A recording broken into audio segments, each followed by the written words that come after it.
Grandson of an Army soldier and a Navy sailor that both fought in World War II, I'm just filled with gratitude today for what has been passed down to us, that sacrifices that we know not of. So we're very appreciative and humbled and thankful for today. And I'd actually like to tie today's message to Memorial Day and to this idea of remembrance. Not just remembrance as American citizens, but as Jesus followers. Because the Bible is really full of times where God commands his people to stop and to remember significant moments. In other words, to build memorials to help God's people to remember him, not to stray from him and from worshiping him alone. If you think about it, one of the most important things that we have as humans is our memory. Our lives and our relationships and our experiences, they shape us and they give us purpose and they give us identity in large part because of our memories. That's why diseases like Alzheimer's and dementia and things like that are so terrible, because they destroy our ability to remember.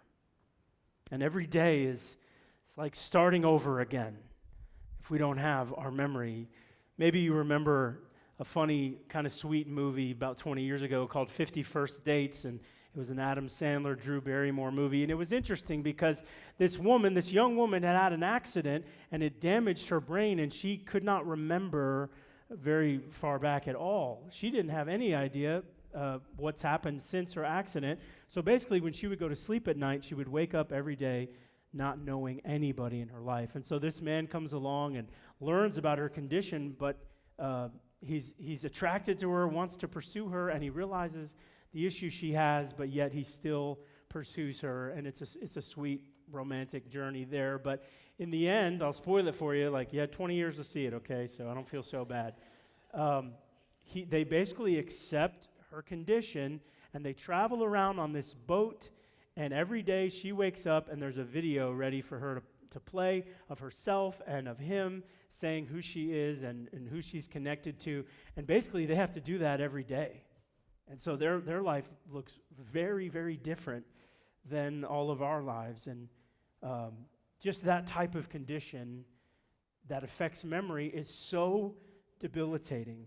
You know, in our family, between Gina and I, we've had 3 grandparents and 1 aunt that have all suffered from a memory loss disease. And man, I know a number of people even in our church or right here today, or if you're joining us online, we're glad you're here and you may be dealing with this as well. In fact, that may be why you have to be online today, because you're trying to care for somebody that is in this condition. And I'll tell you, it's one of the worst ways to try to grieve over someone, to watch them decline like that. It's just it's terrible, and that is really the power and of being able to remember something, or being able to remember someone that isn't here anymore.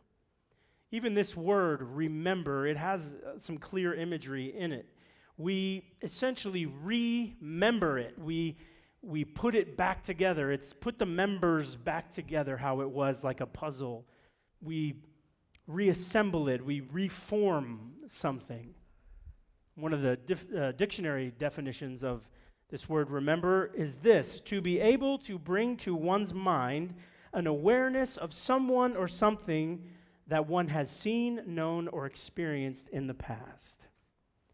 And we build memorials so that things that are important to us, they never fade away, and they aren't forgotten in our families, in our country, in our culture.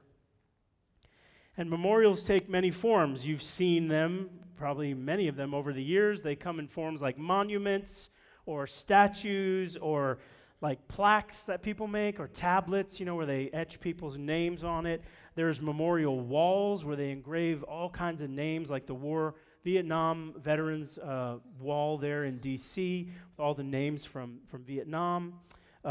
There's also memorial gardens and parks and benches and fountains We have graves and tombs that symbolize a memorial, really, of someone that's gone on they've passed. We have cemeteries, like the one you saw in that video, that was just computer generated. I grew up next to a cemetery that looked very similar to that. The Golden Gate National Cemetery out in California was right in my town, and so we drove by it all the time. Just as far as the eye can see, just these white stones or crosses over the rolling hills. A sobering and beautiful sight at the same time to see all of these lives. So we have cemeteries, we have eternal flames, we have memorial bridges. Maybe you've seen that, dedicated to an officer who was killed or a soldier, something like that. Memorial roads, and even now we have virtual or digital memorials, which have become ways that people honor their loved ones in these online spaces, and tributes to people in our now digital age. And so we do our best to remember people and places and events that are important to us. And oftentimes, that includes some type of tangible memorial, but not always. It doesn't have to be something tangible. So here's the bottom line that I want to focus on today. I'm just going to go ahead and give it to you right at the front.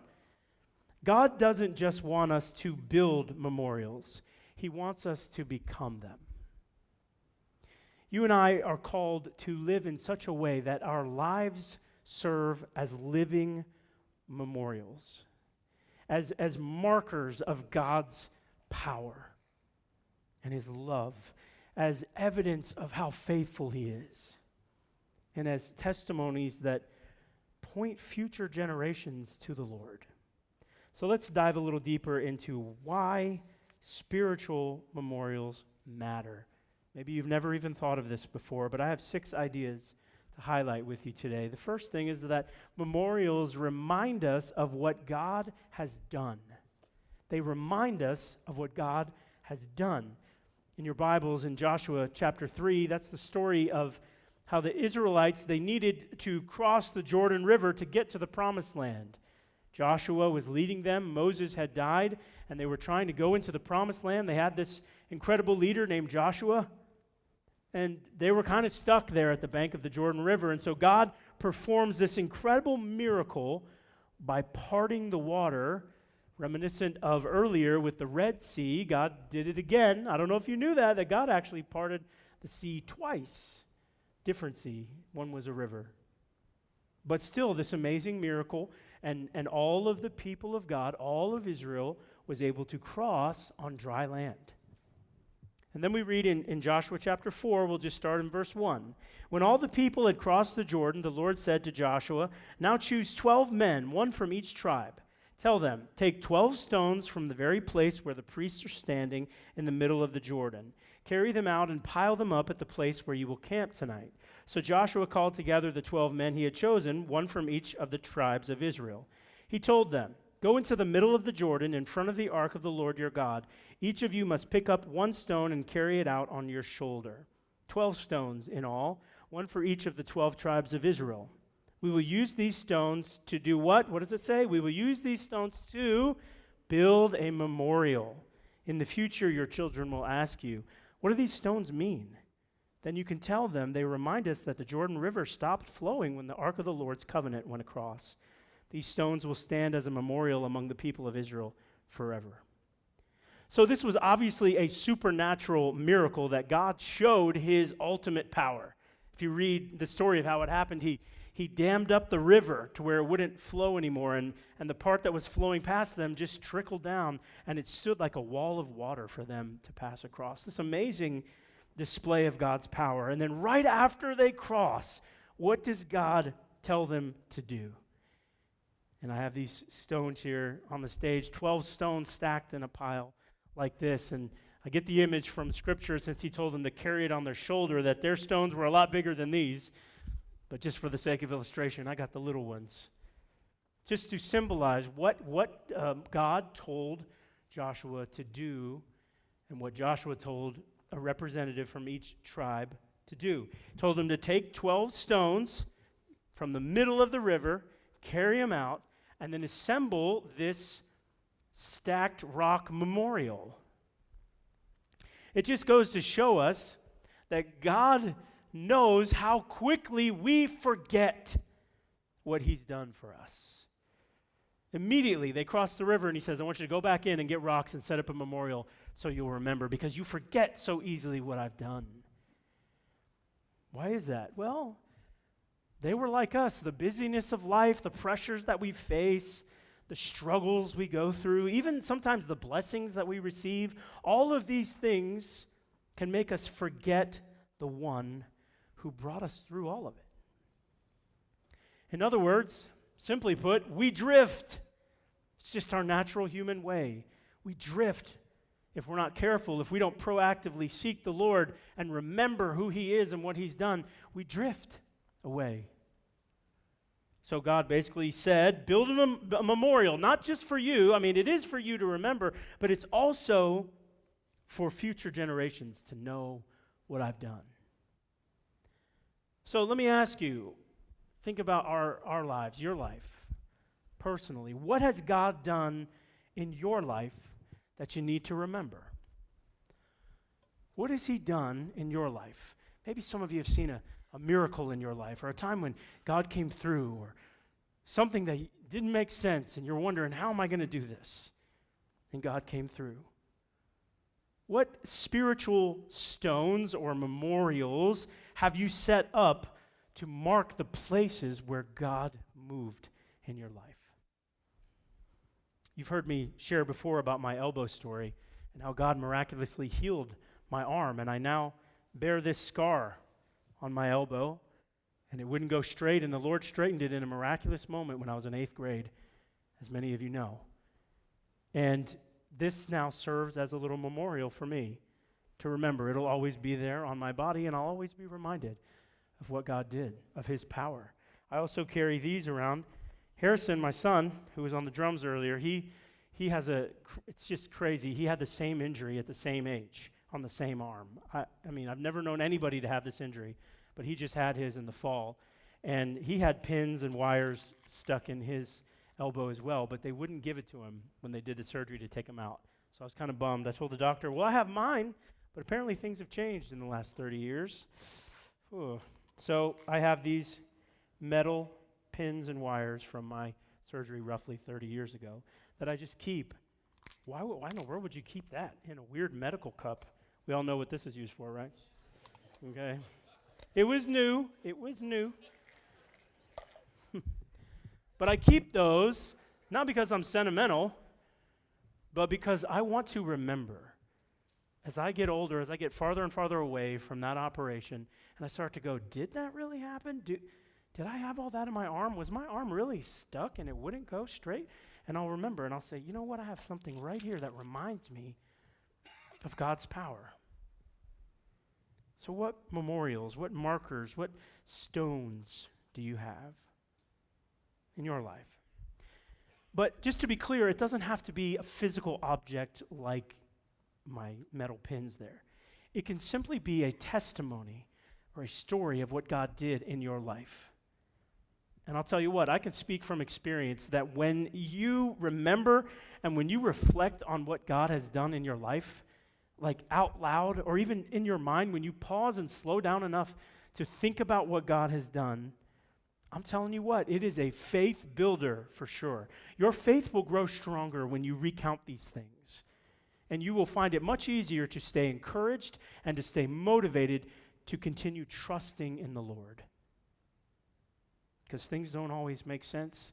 Things don't always look like they're going to work out. But when we recount God's power, our faith is built and it grows. The second reason why these spiritual memorials matter is that their memorials are at the center of God's redemption plan. They're at the center. And you think, really? God has memorials at the center of everything? Yes. One of the first and most powerful memorials that God established in history was Passover. This started when the Hebrews, back before Joshua, at the beginning of Moses' story, the Hebrews were slaves in Egypt, And God told Moses to go to Pharaoh and to tell him to let God's people go. But of course, Pharaoh wouldn't do that. That was their workforce. These slaves built a lot of Egypt back then. So, since he doesn't listen, maybe you know the story, God sends 10 plagues upon Egypt, which tormented them, everything from frogs to locusts to boils on their skin to total darkness. I mean, it was an assortment of things that would be terrible to go through. But God, excuse me, battling this throat stuff. I apologize.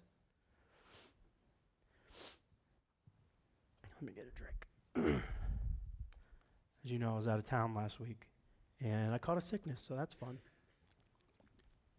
I think it's just a cold. So the final plague was the death of the firstborn son. And that was going to come over all Egypt, but the Hebrews could avoid this plague if they did a specific thing. So the Lord had them gather in their homes, and they shared a very specific, orderly meal with certain elements that represented a bunch of different things. They were to sacrifice a lamb, and that lamb was part of the meal. But the interesting part was that they took the blood of the lamb, and they were assigned and commanded to put the blood on the doorpost of their home. And then when the death angel would come by that night, he would pass by or pass over. That's where we get the word Passover. He would pass over their home because they were covered by the blood. Now, if you know the story of the Bible and of Jesus, you see the foreshadowing here, right? That this was totally symbolic and foreshadowing of what Jesus was going to do. He was going to be the final sacrificial lamb, and we are now covered by his blood. And so when death comes for us, death has no power over us. That now we have eternal lives if we follow Jesus, that we actually never die. Paul, even in the gospel, in the New Testament, says that he talks about Christians dying, and he says they just went to sleep. He doesn't even use the word dying. So now we have this eternal life and amazing foreshadowing of Jesus. So all of this happens in Egypt, and tragedy and death strikes the land, and so Pharaoh, he finally gives way and lets the Hebrews go. And so the Lord has his people establish this memorial to remind them of this incredibly momentous night. And so in Exodus 12:14, it says, "This is a day to," what's the word? "Remember. Each year, from generation to generation, you must celebrate it as a special festival to the Lord. This is the law for all time." So the Passover isn't just a ritual. It was a revelation of God's plan of redemption. And really, we're talking about it in a temporary sense with these animal sacrifices that we read about starting in Passover and going even further all the way to Jesus' time. And then we're also talking about it in a permanent sense with the death of Jesus on the cross to pay for the sins of humanity once and for all. So God told the Israelites to celebrate Passover every year as a memorial of their deliverance from slavery in Egypt. It was part of their story that shaped their identity, because every time they celebrated Passover, it's like they were saying and declaring and remembering, we are God's people. We belong to him. He rescued us. He redeemed us. We were slaves, but now we're free. And that's exactly what memorials do. They root us in the truth of who God is and in what he's done to provide redemption and salvation for humanity. So what's your Passover or your redemption story?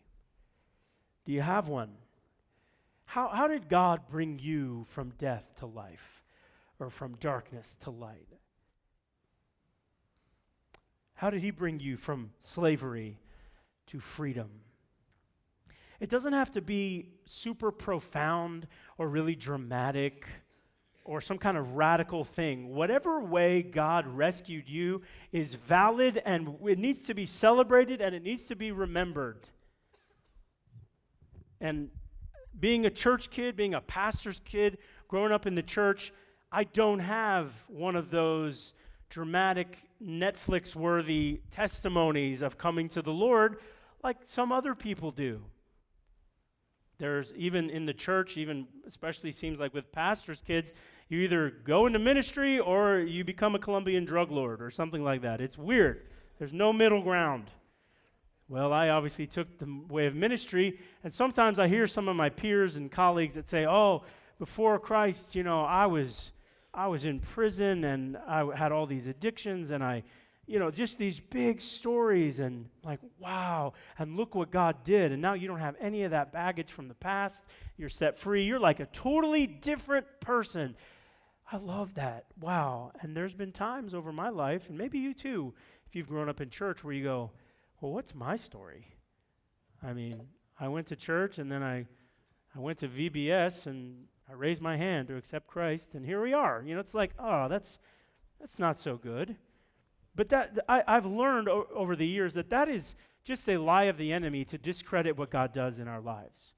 Because ideally, what would be the best case scenario? That we would raise our children in the Lord and they would grow up to know Him intimately and serve Him the rest of their lives until they die, right?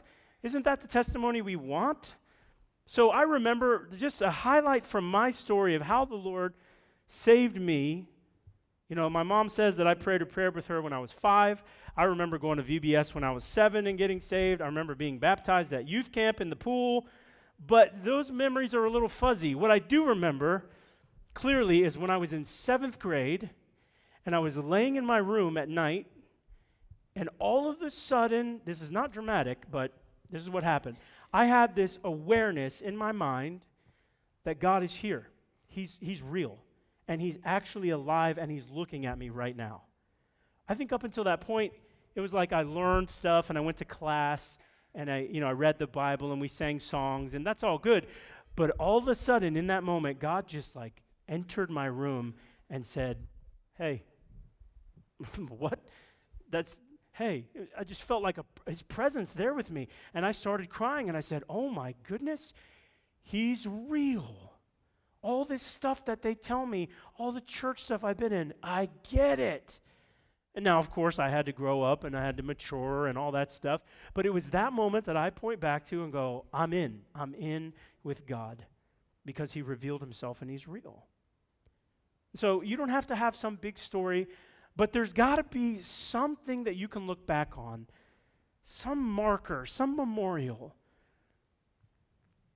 where it's this death to life moment. Number 3, memorials remind us of God's faithfulness. A lot of our songs talk about this. If we go back to Joshua chapter 4, we see that Joshua, he relays the message from God to the people about what this memorial with the 12 stones is all about. In Joshua 4, move down to verse 21. Then Joshua said to the Israelites, in the future your children will ask, what do these stones mean? Then you can tell them, this is where the Israelites crossed the Jordan on dry ground. For the Lord your God dried up the river right before your eyes, and He kept it dry until you were all across, just as He did at the Red Sea when He dried it up until we all had crossed over. He did this so all the nations of the earth might know that the Lord's hand is powerful, and so you might fear the Lord your God forever. And that word fear doesn't mean terrified, afraid. It means that you might be in awe of the majesty and the power, that you might have a deep respect and honor for the Lord. So this 12-stone memorial, it wasn't just for sentimental purposes where they look at it and they go, oh, I remember when we crossed, I remember. My kids were screaming, and I remember. Oh, they were so little back then. It's not like that. It's not meant to be just sentimental. It was actually a declaration about God's faithfulness.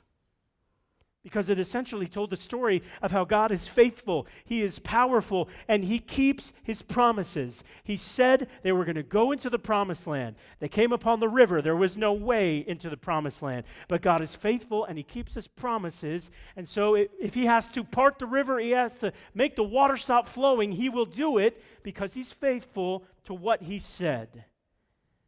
And that was their reminder. And isn't it true that we all need these kind of reminders in our lives?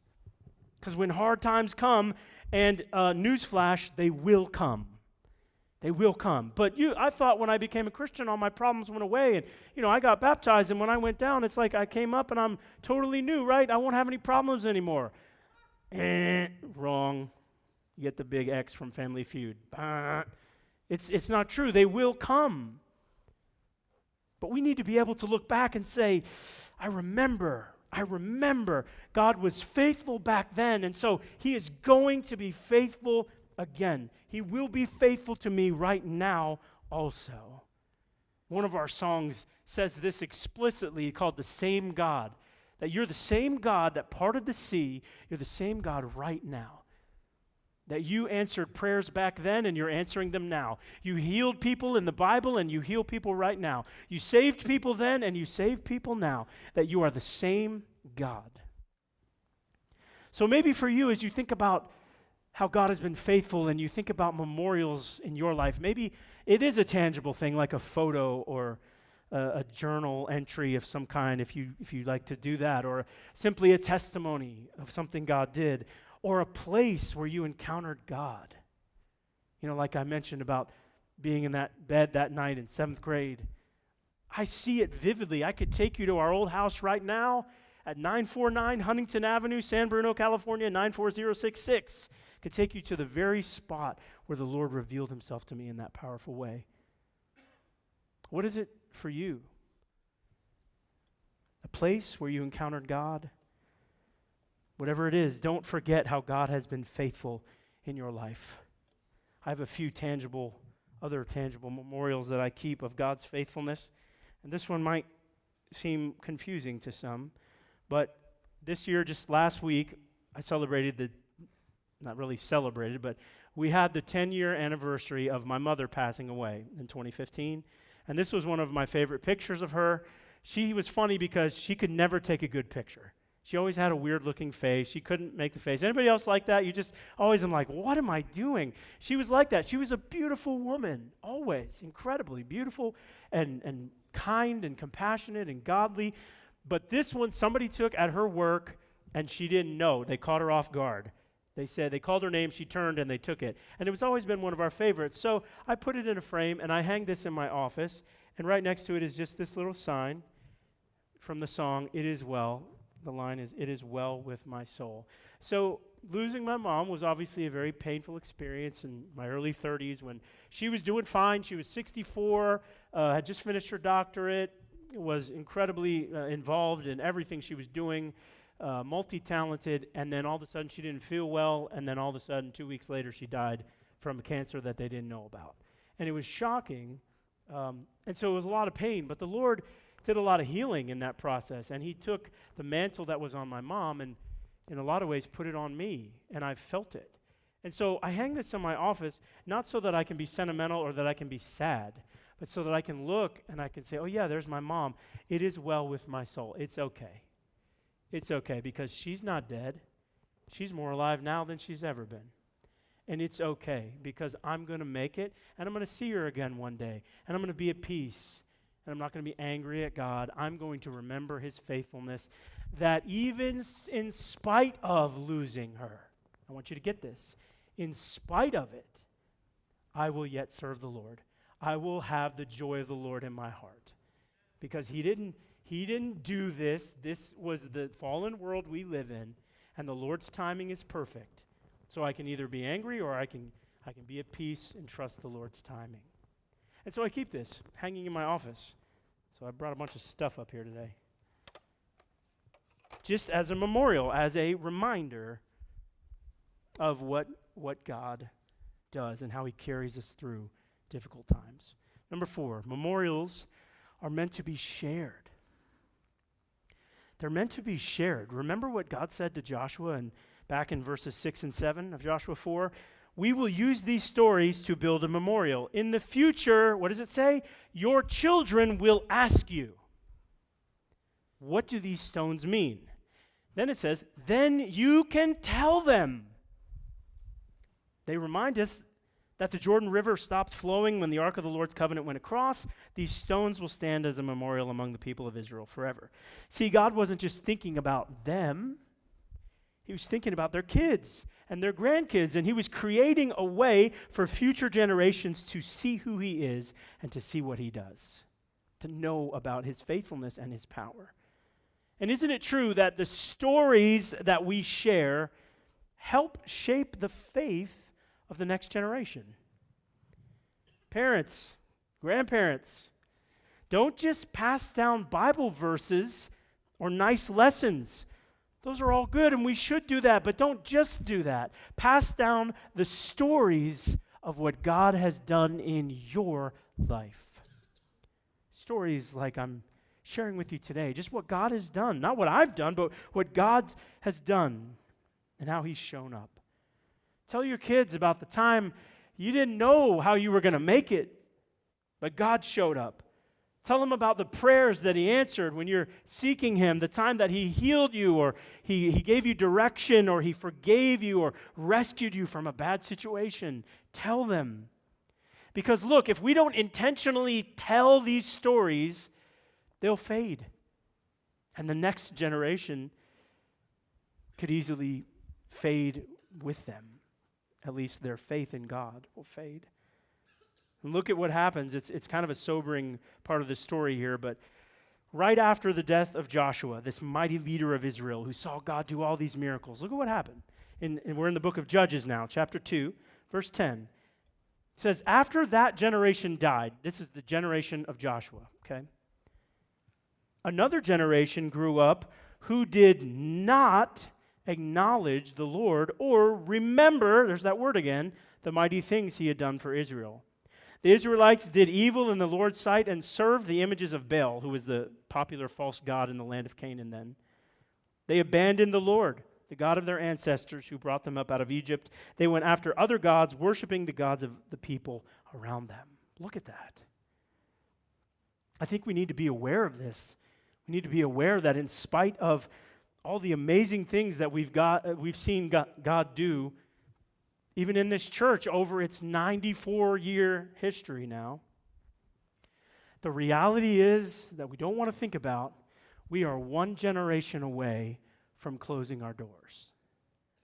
One generation away from it being gone. And I don't say that to scare you. I say that to remind you of the importance of sharing and highlighting what God has done. And the importance of living out our faith in such a way that the younger generation, they can see it and they can taste it and they can feel it and they can know God for themselves. And it's true that what we do here at church is an important part of that, but it's actually not the main place where this happens, where we showcase who God is and we tell stories of his power and his goodness and his faithfulness. We don't really do that here mainly. Where do you think we do that? At our home. We do that in our homes. It happens at home. We live out our faith with who? With our families at home. And our kids are smart. At least most of them. Most of them. Our kids are pretty smart, and they know if we're the real deal. They know if what we say we believe is really what we believe. Well, how would they know? Because they see us every day in our best moments and our worst moments. And the older they get, come on, parents, the more that's true, isn't it? You can kind of trick your 4-year-old sometimes, but good luck tricking your 14-year-old. They know what's going on. Who are we here versus who are we at home? That's what they're looking at. So we need to be who we say we are. All right, memorials are meant to be shared. Number 5, the Lord's Supper is the ultimate memorial. Luke 22:19, he took bread, gave thanks, and broke it, and gave it to them, saying, "This is my body given for you. Do this in remembrance of me." So, on the night before his greatest act of love, Jesus gave his followers a new kind of memorial. We call it communion. Some people call it the Eucharist. It's called the Lord's Supper. There are different names. We call it communion here. So there was a transfer, there was new symbolism that we don't just remember the crossing of a river, we remember a cross. That we don't just remember the victory over Egypt, we remember the Lamb who was slain. And we don't just remember a sacrifice of some kind, we remember Jesus' ultimate sacrifice. So as we remember today, those who have given their lives for our freedom in this country, let's also remember the one who gave his life for our souls to be saved from eternal separation from God. So communion is really like the Passover of the New Testament or of the new covenant that we have now through Jesus. And he even said it, this is a new covenant that I make with you. And so here at New Life, we do this once a month typically, and it's usually on the first Sunday of the month. So next Sunday, Lord willing, we'll be able to celebrate that together and do communion here. So hopefully you can be here. And we have the elements. We have the bread and the juice as memorials, but we also have these other images of the cross and of the empty tomb, and those are memorials too, because we remember. And the last reason why these matter, just want to make it personal. You are a living memorial. That's why memorials matter, because you are a living memorial. This brief story here in the Gospel of Mark, if you look at Mark chapter 14, this is towards the end of Jesus' life. He's getting ready. He's going to be arrested and crucified. But right before, he goes to a dinner with a number of people at the home of a man named Simon. And this woman comes in unannounced and interrupts the meal, and she suddenly breaks this jar and pours a whole bottle of perfume over Jesus' head like she's anointing him. And it was really expensive perfume. So some of these other guests were really upset that such expensive perfume would just go to waste like that. Because the bottle of perfume, Scripture says, was worth 1 year's wages. Can you imagine? Just think about what you make in a year in your head, and just think about buying a bottle of perfume for that much, or a bottle of cologne if you're a guy, and then just dumping it out. Man, what a moment. So they were upset. They get mad at the woman and they're yelling at her, but Jesus had a different response in Mark 14:6. But Jesus replied, "Leave her alone. Why criticize her for doing such a good thing to me? You will always have the poor among you, and you can help them whenever you want to. But you will not always have me. She has done what she could and has anointed my body for burial ahead of time. I tell you the truth, wherever the good news is preached throughout the world, this woman's deed will be remembered and discussed." So this woman's act of extravagant love became a memorial that points others to Jesus. And it's still true because we're still talking about her today, 2,000 years later.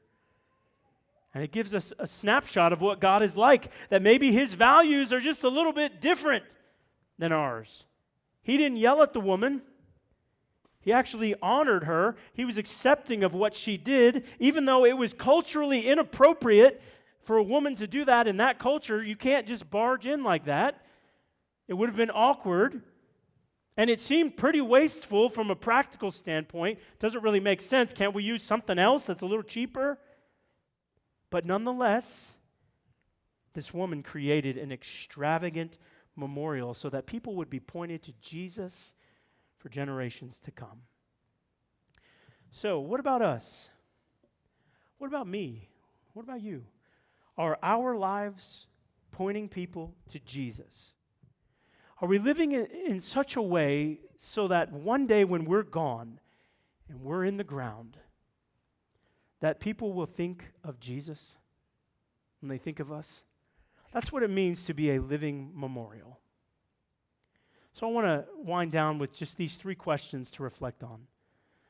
What are the memorials in your life? And maybe you don't have things like this, and that's okay. But what are the memorials? What stories are you telling? How can you leave behind a Christ-centered legacy for future generations? You know, we don't want to be the people who are so focused on our legacy. Like, yes, I want to plan for retirement and I want to have something to pass down to the kids and I want my name to go here and I want to own my house and we want to have this property. And okay, but what about the spiritual legacy? What about this Christ-centered legacy for future generations? Don't forget what God has done. Build memorials, but even more importantly, be a memorial. Share the stories. Live in such a way that speaks to future generations about the goodness and the faithfulness, about the glory of God, and point them to Jesus. One thing that came to mind that I want to finish with today, just to encourage some of you here today, that as you listen to this, you're so overwhelmed by what's going on in your life or in your family. I've had many people over the years come and describe situations to me where they're trying to serve the Lord, but either their spouse or their parents or their siblings or their kids, everything around them just seems like there's no hope because I'm the only one and I can't even get anywhere. I can't even seem to make progress. It's 2 steps forward, 3 steps back because of dysfunctional families, because of abuse and trauma, all the things that life seems to throw. Let me encourage you and paint a picture for you of what could be. Because a lot of times you'll look at people, and what you don't understand is that there are 2 or 3 generations behind them that poured into this generation. My story is not just my story, it's my dad's story, and he's behind me. And you can't see him because he's a lot shorter than me, but he's back there. It's for you, Dad. That he paid the price, that he sacrificed. I like to say that he cut the road. He made the road to travel. And it was tedious, and it's like cutting a road through a jungle. And he's just cutting, and it's slow progress. And it's not really glamorous. At the end of the day, what do you have? A road. But guess what? I get to come along now, and I get to walk the road that my dad carved for me. And I don't have to cut down the trees and all the shrubs. I can walk to a new place where God has because somebody paid the price. My wife's the same way. She comes from multiple generations that have poured in and passed down over time, many years. Incredible. So Gina is the way she is, not just because she just worked on it one day and became this great person. She loves the Lord, and she is the fruit of generations of sacrifice. So, you may not know it if you look at your family and you go, wow, we're nothing like that. You might be the Abraham. You might be the first one. So, be careful not to let the enemy give you this short-term, or get you nearsighted, where all you see is right now. I want to encourage you to fight for future generations of your family.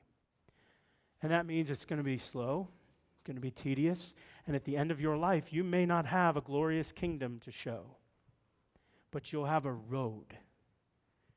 And that road will pave the way for other generations to walk in the glory of God to the plans that He has and to build and to reach more. So here's the image I want you to have. I want you to be a prophetic voice in your family. Do you know what that means? Prophetic. That means seeing something that isn't as if it is. Prophetic. That picture yourself, however old you are, it doesn't matter. Just picture the end of your life. You're as old as you're ever going to be, okay? Picture it. You're in your house, and you're sitting in a rocking chair in the corner, and you have 2, maybe 3 generations at your house. They're over for the holidays or something. And there's little kids, and they're playing, and there's laughter, and there's joy, and there is the Spirit of God. The Holy Spirit is in your home. And you look out, and you see the glory of God before you. When all that was behind you was pain and brokenness and anger and trauma, but you can prophetically right now cancel what has been, that it doesn't have to define you. and set up the memorial now. Put the stones and say, I don't care what has been. This is a new day, and I'm going to pay the price. I'm going to cut this road so that my family, my kids and grandkids, when I tell them about my life, they'll say, wow, Grandpa, wow, Grandma, I had no idea that was our family. Wow, what a change has happened. And you'll tell the stories. And it might take 10, 20, 30, 40 years, but you're going to play the long game. And you might not even see most of the fruit that comes from it in your life. But in eternity, you will see it. And one day you will know it in full when the Lord redeems all things and an account is given. And he will say, well done, good and faithful servant. But it has to start somewhere. It has to start with you. The brokenness and the pain of previous generations and even of your parents does not have to continue to your children. It means you have to take a stand, and you have to do what so many have gone before have done, like my dad. You have to be willing to sacrifice and not have the glamorous instant microwave results. Be a living memorial to your church, to your coworkers, to your family, to your parents, to your kids, for future generations. Can we stand? I want to pray for you.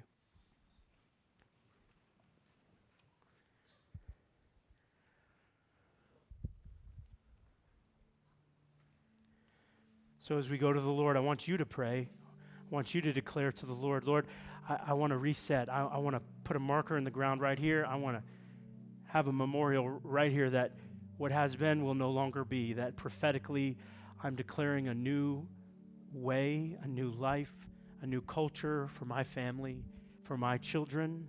They will not grow up in the world that I did. They will not know the loneliness and the fear and all the things I experienced. They will know love and peace and joy. They'll know unconditional love. They'll know all the things of the Lord. So I want to ask you, if that is you today, that's resonating with your heart, you want to do that. You want to start something new, and you want to be old and feeble in the rocking chair and watching the glory of the Lord in your home. If that's you, I want to pray for you just where you stand, but I want to see you. Would you raise your hand? Just let me know. Raise it up high. Raise it up high. Now, I want you to keep it up for a minute. And I want everybody to look around. Look around at the hands. If you're in the front, you might have to turn around a little bit. Raise your hand high and look around. There's a lot of people that want to do that. So look, you're not alone. Don't let the enemy trick you that you're alone in this, that you have to figure it all out. You don't.